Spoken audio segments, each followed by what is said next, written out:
मैं डॉक्टर अनिल उपाध्याय, सह आचार्य व्यवसाय प्रशासन, सम्राट पृथ्वीराज चौहान राजकीय महाविद्यालय अजमेर।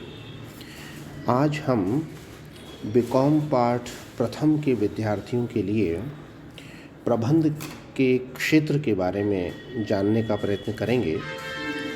हम अब तक प्रबंध विषय के बारे में जिन विषयों के बारे में बात कर चुके हैं, इसमें यह बात भी जानना बहुत आवश्यक है कि प्रबंध का क्षेत्र किस प्रकार है। हम सभी इस बात को अच्छी तरह से जानते हैं कि प्रबंध का महत्व दिन प्रतिदिन बढ़ता जा रहा है और इस कारण से प्रबंध का क्षेत्र भी निरंतर बढ़ता जा रहा है। प्रबंध के क्षेत्र में मुख्य रूप से उत्पादन प्रबंध को शामिल किया जाता है, यानी कि उत्पादन से संबंधित समस्त कार्यों का प्रबंध इसके अंतर्गत शामिल किया जाता है। दूसरे इसके क्षेत्र के अंदर विपणन प्रबंध को शामिल किया जाता है कि उत्पादन के बाद विपणन प्रक्रिया को अपनाना बहुत आवश्यक होता है और इस प्रकार विपणन प्रबंध का भी इसके अंतर्गत शामिल होता है कि आखिर उसकी मार्केटिंग कैसे की जाएगी। तीसरी बात ये आती है, क्रय प्रबंध की बात आती है। तो प्रबंध के क्षेत्र के अंतर्गत इस बात का भी ध्यान रखा जाना आवश्यक है कि जिस कच्चे माल की आवश्यकता है जिससे कि हम उसको पक्के माल में बदल सकें, इसलिए क्रय संबंधी न्यूनतम लागत पर किस प्रकार संभव हो सकता है, ये इसके अंतर्गत शामिल होता है। चौथे प्रबंध के क्षेत्र के अंदर वित्तीय प्रबंध की बातचीत आती है और ये प्रबंध बहुत महत्वपूर्ण प्रबंध होता है, क्योंकि वित्तीय लागतों को कम से कम रखना प्रत्येक व्यवसाय के लिए आवश्यक होता है, क्योंकि लाभ में वृद्धि कुशल वित्तीय प्रबंध पर ही निर्भर करती है।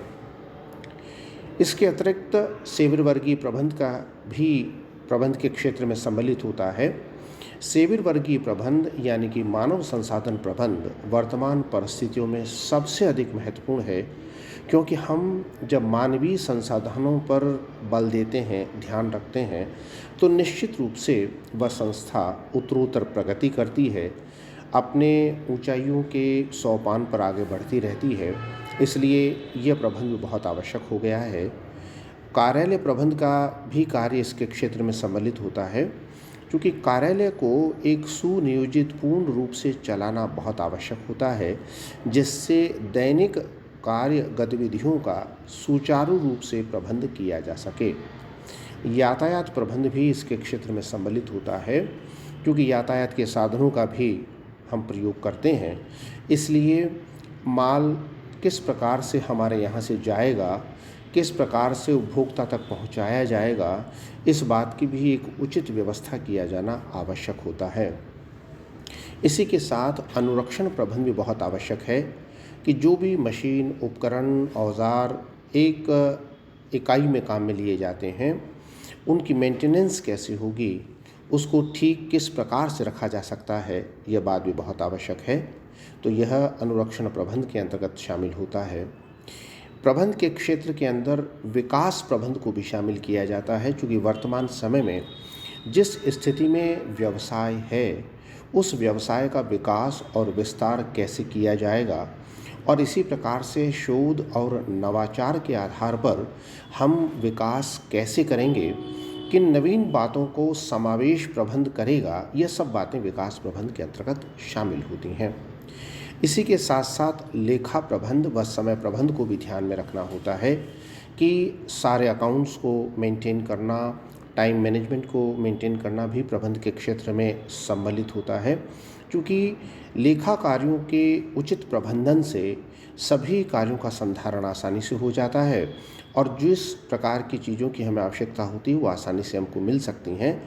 इस प्रकार प्रत्येक कार्य एक सही समय पर किया जाए, यह बात भी बहुत आवश्यक होती है और यह सब समय प्रबंध के अंतर्गत शामिल होता है।